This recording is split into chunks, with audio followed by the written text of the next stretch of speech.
নমস্কাৰ বন্ধুসকল, আন এটি ভিডিঅ'লৈ পুনৰবাৰ আপোনালোকৰ ওচৰত। আজি ব্ৰইলাৰ মুৰ্গী মোৰ 12 দিনত ভৰি দিছে। আজি 12 নম্বৰ দিনত আজি ফিডাৰ হেং কৰি দিয়া হ'ল। যিহেতু এতিয়া ঠাণ্ডাৰ দিন, কম স্পেচ দি পেলাই সিহঁতক ৰখা হৈছে। বৰ্তমান ৰাতিৰ সময়। এইবোৰ চাওক,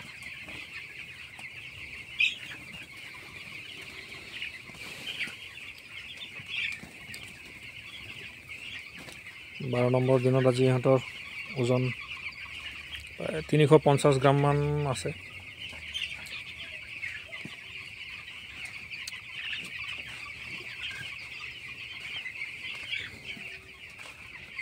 যিহেতু এতিয়া ৰাতিৰ সময়ত ঠাণ্ডাটো বেছি, ভিতৰৰ পালবিলাক এনেকৈ দিয়া আছে।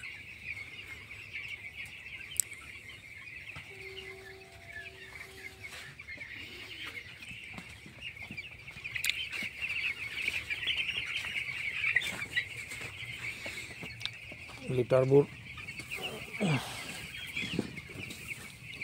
প্ৰায় চালনি মাৰি দিয়া আছে। মাজে মাজে কেক হৈ গৈছিলে।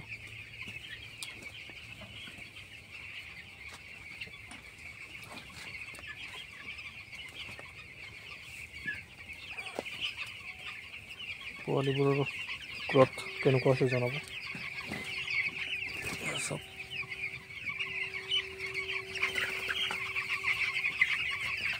সিহঁতক যোৱাকালি ছেকেণ্ড ভেকচিনটো দিয়া হৈছে, গম্বুৰু ভেকচিন।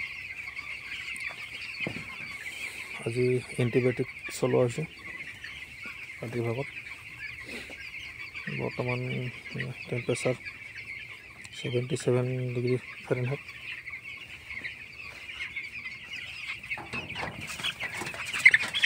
ইয়াতে থৈ দিয়া হ'ল হাইড্ৰমিটাৰ।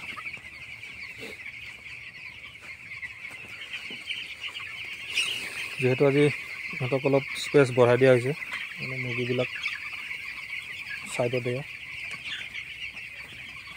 ঠাণ্ডাৰ কাৰণে ছাইডত আছে।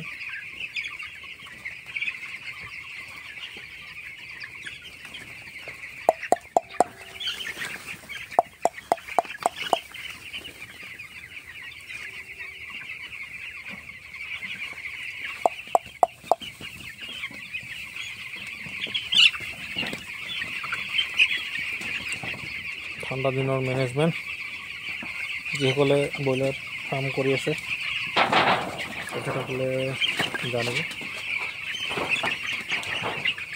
কেনেকুৱা কি হৈছে জনাব,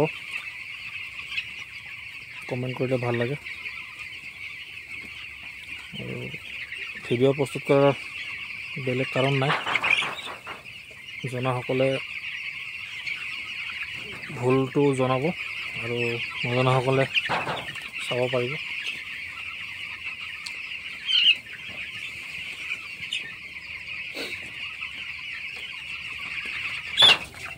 কম দিনত ফিডাৰ এনেদৰে হেং কৰি দিলে সিহঁতৰ লেম হোৱাৰ চান্স কম থাকিব, মানে লেংৰা হোৱাৰ চান্স কম। নহ'লে বহি দানা খায়। এতিয়া লাহে লাহে ফিডাৰৰ হাইটবোৰ ওপৰত উঠোৱা যাব এনেকৈ।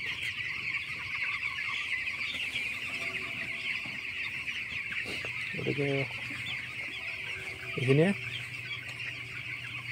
ভিডিঅ'টো ভাল লাগিলে চেনেলটো লাইক কৰিব, ছাবস্ক্ৰাইব কৰিব, ভিডিঅ'টো লাইক কৰিব আৰু ভাল লাগিলে কমেণ্ট কৰিব, বেয়া লাগিলেও কমেণ্ট কৰিব। গতিকে আজিলৈ ইমানতে। ধন্যবাদ, থেংক ইউ।